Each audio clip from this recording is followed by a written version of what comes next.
ಮಳೆಯಿಂದ ನಾನಾ ಅವಾಂತರಗಳಾಗ್ತಾ ಇದೆ. ಸ್ವಲ್ಪ ಪ್ರಮಾಣದಲ್ಲಿ ಮಳೆ ಬಂದರೂ ಸಾಕು, ಇಲ್ಲಿ ಪ್ರವಾಹದ ಪರಿಸ್ಥಿತಿ ಏರ್ಪಡುತ್ತೆ. ಬೆಂಗಳೂರಿನಲ್ಲಿ ಸುಮಾರು 226 ಡೇಂಜರಸ್ ಸ್ಥಳಗಳನ್ನ ಗುರುತು ಮಾಡಿದ್ದಾರೆ. ತಗ್ಗು ಪ್ರದೇಶಗಳಲ್ಲಿ 109 ಸ್ಥಳಗಳು, ಉಳಿದಂತೆ 117 ಸ್ಥಳಗಳಲ್ಲಿ ರಸ್ತೆ, ಅಂಡರ್ ಪಾಸ್, ಜಂಕ್ಷನ್ ಈ ಭಾಗಗಳು ವಿಪರೀತ ಡೇಂಜರ್ ಅಂತ ಗುರುತು ಮಾಡಿದ್ದಾರೆ. ಮಳೆ ಬಂದ್ರೆ ಸಾಕು ಎಲ್ಲ ಸ್ಥಳಗಳಲ್ಲಿ ಅಯೋಮಯವಾದ ವಾತಾವರಣ ಸೃಷ್ಟಿಯಾಗುತ್ತೆ. ಹಾನಿ ಆಗ್ತಾ ಇದ್ರು GBA, ರಾಜ್ಯ ಸರ್ಕಾರ ಗಪ್ಚುಪ್. GBA ಅಂದ್ರೆ ತಲೆ ಕೆಡಿಸ್ಕೋಬೇಡಿ, BBMP ಈಗ GBA ಆಗಿ ಮಾರ್ಪಾಡಾಗಿದೆಯಲ್ಲ, ಅದೇ ಗ್ರೇಟರ್ ಬ್ಯಾಂಗ್ಳೂರ್ ಅಥಾರಿಟಿ. ರಾಜ್ಯ ಸರ್ಕಾರ ಎಲ್ಲರೂ ಕೂಡ ಈಗ ಗಪ್ಚುಪ್ ಆಗಿದ್ದಾರೆ. ನಮ್ಮ ಸಮಸ್ಯೆಗಳಿಗೆ ಪರಿಹಾರ ಕೊಡಿ ಅಂತ ಜನ ಕೇಳ್ತಾ ಇದ್ದಾರೆ.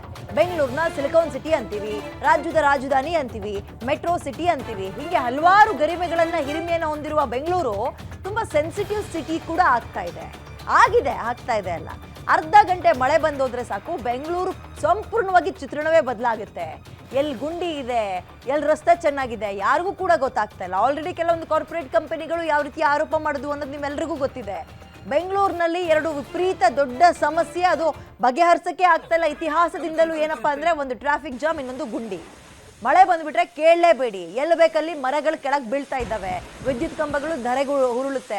ಅದೆಲ್ಲದಕ್ಕಿಂತ ಹೆಚ್ಚಿನ ಡೇಂಜರ್ ಏನು ಅಂತ ಹೇಳಿದ್ರೆ, ಪಾದಚಾರಿ ಮತ್ತು 2 ವೀಲರಲ್ಲಿ ಹೋಗುವಂಥವ್ರಿಗೆ ಆಳೆತ್ತರದ, ಈಗ ಈ 3 ಅಡಿ 6 ಅಡಿ ಜಾಗ ಅಂತಾರೆ, ಒಬ್ಬ ಜನ ಅಂದ್ರೆ ಯಾರಾದ್ರೂ ಸತ್ತರೆ ಅವ್ರಿಗೆ ಉಳೋಗ್ಬೇಕಾಗಿರುವ ಜಾಗ, ಅಂತಹದ್ದು ಇಬ್ಬಿಬ್ರು ಹೆಣಗಳನ್ನು ಉಳುವುದು. ಆ ಪ್ರಮಾಣದಲ್ಲಿ ಒಂದೊಂದು ಕಡೆ ದೊಡ್ಡ ಪ್ರಮಾಣದ ಗುಂಡಿಗಳಿದ್ದಾವೆ. ಆಲ್ರೆಡಿ ಅವ್ರು ಗುರ್ತು ಕೂಡ ಹಿಡಿದಿದ್ದಾರೆ, ಏನಂತ ಡೇಂಜರ್ ಪ್ರದೇಶಗಳು ಅಂತ ನಂಬರ್ಸ್ ಎಲ್ಲ ಹಾಕಿದ್ದಾರೆ. ಪೂರ್ವ ಬೆಂಗಳೂರಿನಲ್ಲಿ 61, ಪಶ್ಚಿಮ ಬೆಂಗಳೂರು ಭಾಗದಲ್ಲಿ 40, ದಕ್ಷಿಣ ಬೆಂಗಳೂರಿನಲ್ಲಿ 40, ಯಲಹಂಕದಲ್ಲಿ 11 ಕಡೆ, ಮಹದೇವಪುರದಲ್ಲಿ 24 ಕಡೆ, ಬೊಮ್ಮನಹಳ್ಳಿಯಲ್ಲಿ 24 ಕಡೆ, ರಾಜರಾಜೇಶ್ವರಿ ನಗರದಲ್ಲಿ 23 ಕಡೆ, ದಾಸರಳ್ಳಿಯಲ್ಲಿ 3 ಕಡೆ ಅಂತ. ಏನಪ್ಪ ಈ 3, 23, 24 ನಂಬರ್ ಅಂದ್ರೆ ವಿಪರೀತ ಡೇಂಜರ್ ಸ್ಪಾಟ್ಗಳು. ಮಳೆ ಬಂದ್ಬಿಟ್ರೆ ಇಲ್ಲಿ ಏನಾದ್ರೂ ಒಂದು ಅನಾಹುತ ಕಟ್ಟಿಟ್ಟ ಬುತ್ತಿ ಅಂತ ನಂಬರ್ಸ್ಗಳೇನೋ ಗುರ್ತು ಹಾಕಿದಿರಿ. ಏನಕ್ಕೆ? ಸರಿಪಡಿಸ್ಬೇಕು ತಾನೆ ಏನಾದ್ರು. ಬೆಂಗಳೂರು ವಾತಾವರಣ ಹೇಳಕ್ಕಾಗಲ್ಲ. ಬೆಳಗ್ಗೆ ಬಿಸಿಲಿರುತ್ತೆ, ಸಂಜೆ ಅಷ್ಟೊತ್ತಿಗೆ ಮಳೆ ಬಂದು ಹೋಗ್ಬಿಡುತ್ತೆ. ಈಗ ನೀವು ಕರಾವಳಿ ಭಾಗದಲ್ಲಿ, ಮಲೆನಾಡು ಭಾಗದಲ್ಲಿ ಅಷ್ಟೇ ಯಾಕೆ, ಈ ಬೀದರ್ ಕಲಬುರಗಿಯಲ್ಲೆಲ್ಲ ಮಳೆ ಆಗ್ತಾ ಇತ್ತಲ್ಲ, ಆ ಪ್ರಮಾಣದ ಮಳೆ ಏನಾದರೂ ಬೆಂಗಳೂರಿಗೆ ಬಂದ್ಬಿಡ್ತು ಅನ್ಕೊಳ್ಳಿ, ಮುಗೀತು ಕತೆ. ಅದೇವರೇ ಬಂದರೂ ಕೂಡ ಬೆಂಗಳೂರನ್ನ ಸರಿಪಡಿಸೋಕ್ಕಾಗಲ್ಲ ಅಂತ ಪರಿಸ್ಥಿತಿಗೆ ಹೋಗ್ಬಿಡುತ್ತೆ ನಮ್ಮ ರಾಜಧಾನಿ. ಜಾಗಗಳನ್ನ ಗುರ್ತು ಹಾಕಿದಾರಂತೆ, ಏನಕ್ಕೆ ಹಾಕಿದಿರಿ? ಸರಿಪಡಿಸ್ಬೇಕು ತಾನೆ, ಏನಾದರೂ ಒಂದು ವ್ಯವಸ್ಥೆ ಮಾಡ್ಬೇಕು ತಾನೆ. ಗುಂಡಿ ಮುಚ್ಚುತ್ತೀರಿ, ನೀವು ಹಿಂಗೆ ಮುಚ್ಚೋಗಷ್ಟೊತ್ತಿಗೆ 2 ವೆಹಿಕಲ್ ಅದ್ರ ಮೇಲೆ ಹರಿದಾಡಿದ್ರೆ ಸಾಕು, ಮತ್ತೆ ಅದರ ಅಪ್ಪನ ಥರದ ಗುಂಡಿ ಆಗುತ್ತೆ ಅಲ್ಲಿ. ಸೊ ಇದು ಬೆಂಗಳೂರಿನಲ್ಲಿ ಸುಮಾರು 226 ತುಂಬ ಡೇಂಜರ್ ಸ್ಪಾಟ್ಗಳು ಅಂತ ಗುರುತು ಮಾಡಿದ್ದಾರೆ. ಈಗ GBA ಬೇರೆ ಬರ್ತಾ ಇದೆ, ನೋಡೋಣ ಏನು ಮಾಡ್ತಾರೆ ಅಂತ. GBA ಬಂದಿದೆ, ಬಟ್ ಈಗ ಅದಕ್ಕೆ ಎಲೆಕ್ಷನ್ ಆಗಬೇಕಲ್ಲ.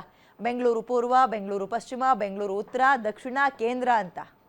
ನೀವು ಯಾವ ಭಾಗದವರು ಆ್ಯಂಡ್ ನಿಮ್ಮಲ್ಲೇನು ಸಮಸ್ಯೆಗಳಿದೆ ಇವೆಲ್ಲವನ್ನ ಗುರ್ತು ಹಾಕಿದ್ದಾರೆ, ಬಟ್ ಅದನ್ನು ಸರಿ ಮಾಡಕ್ಕೆ ಮುಂದಾಗ್ತಾ ಇಲ್ಲ. ಎಲೆಕ್ಷನ್ ಯಾವಾಗ ಮಾಡ್ತಾರೋ ಗೊತ್ತಿಲ್ಲ. ಓಕೆ, ಈಗ ಗಮನಿಸ್ತಾ ಇದ್ದೀರಿ, ದಾಸರಹಳ್ಳಿಯಲ್ಲಿ ಸುಮಾರು 3 ಕಡೆ, ರಾಜರಾಜೇಶ್ವರಿ ನಗರದಲ್ಲಿ 23 ಕಡೆ, ಬೊಮ್ಮನಹಳ್ಳಿಯಲ್ಲಿ 24 ಕಡೆ, ಆಲ್ಸೋ ಮಹದೇವಪುರದಲ್ಲೂ ಕೂಡ ಸುಮಾರು 24 ಕಡೆ ಡೇಂಜರ್ ಸ್ಪಾಟ್ಗಳು. ಯಲಹಂಕದಲ್ಲಿ 11, ದಕ್ಷಿಣ ಬೆಂಗಳೂರಿನಲ್ಲಿ 40, ಪಶ್ಚಿಮ ಬೆಂಗಳೂರಿನಲ್ಲಿ 40 ಕಡೆ, ಪೂರ್ವ ಬೆಂಗಳೂರಿನಲ್ಲಿ 61 ಕಡೆ.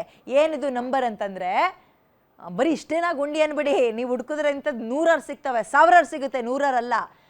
ಇದು ತುಂಬ ಡೇಂಜರ್, ಆಳೆತ್ತರದ ಗುಂಡಿಗಳು ಬಿದ್ದಿದ್ದಾವೆ ಅಂತ ಇವ್ರು ಲೆಕ್ಕ ಹಾಕಿದ್ದಾರೆ. ಅದನ್ನೆಲ್ಲ ಯಾವಾಗ ಮುಂಚುತ್ತಾರೋ ಏನೋ ಗೊತ್ತಿಲ್ಲ. ಅಂಡರ್ ಪಾಸ್ಗಳಲ್ಲಿ ಮತ್ತು ರಸ್ತೆಗಳಲ್ಲಿ. ಇನ್ನು ಮಹದೇವಪುರ ಭಾಗದಲ್ಲಿ Sai layout, rainbow dry layout, ಹಾಗೆ Kadubeesanahalli, Varthur, Panathur under pass, Iblur junction. ಇನ್ನು ಬೊಮ್ಮನಹಳ್ಳಿ ಭಾಗ ಅಂತ ಬಂದಾಗ silk board junction, Bismillah Nagar, HSR layout, Koramangala, Rajarajeshwari Nagar ಭಾಗದಲ್ಲಿ RR Nagar, arch, Sumanahalli junction, ಹಾಗೆ ವೃಷಭಾವತಿ ವ್ಯಾಲಿ ಪ್ರದೇಶ, ಕೆಂಗೇರಿ. ಇನ್ನು ಪೂರ್ವ ಭಾಗದಲ್ಲಿ ಕೋರಮಂಗಲ, ಶಾಂತಿನಗರ, ಬನಶಂಕರಿ ಸಿಗ್ನಲ್, ಯಲಹಂಕ ಭಾಗ, ವಿದ್ಯಾರಣ್ಯಪುರ, ಅಲ್ಲಾಲಸಂದ್ರ, ಕೋಗಿಲು ಜಂಕ್ಷನ್, ಇತರೆ ಪ್ರದೇಶಗಳು. KR Puram railway station, Kumaraswamy layout, Sarjapur ಕೈಗಾರಿಕಾ ಪ್ರದೇಶ, ಜುಗಣಿ ಕೈಗಾರಿಕಾ ಪ್ರದೇಶ. ಮಳೆ ಬಂದಾಗ ಆಗುವಂತಹ ಅನಾಹುತಗಳು ಈ ಭಾಗದಲ್ಲಿ ವಿಪರೀತ ಹೆಚ್ಚು ಅಂತ ಡೀಟೇಲ್ಸ್ನ ನಿಮ್ಮ ಮುಂದೆ ಇಡ್ತಾ ಹೋಗ್ತಾ ಇದ್ದೀವಿ. ಸೊ ಈಗ GBA ಏನಾದರೂ ಮ್ಯಾಜಿಕ್ ಮಾಡುತ್ತಾ ಗೊತ್ತಿಲ್ಲ. ಏನು ಮಾಡುತ್ತೆ GBA? ಎಲೆಕ್ಷನ್ ಆಗಬೇಕು, ಏನು ಮಾಡೋಕ್ಕೂ ಎಲೆಕ್ಷನ್ ಆಗಬೇಕು. BBMPಲೂ ಎಲೆಕ್ಷನ್ ಆಗಿರಲಿಲ್ಲ, BBMP ಬೋರ್ಡ್ನೇನೋ ಕಿತ್ತಾಕಿದ್ರು, GBAಲಿ ಏನೂ ಆಗ್ತಾ ಇಲ್ಲ.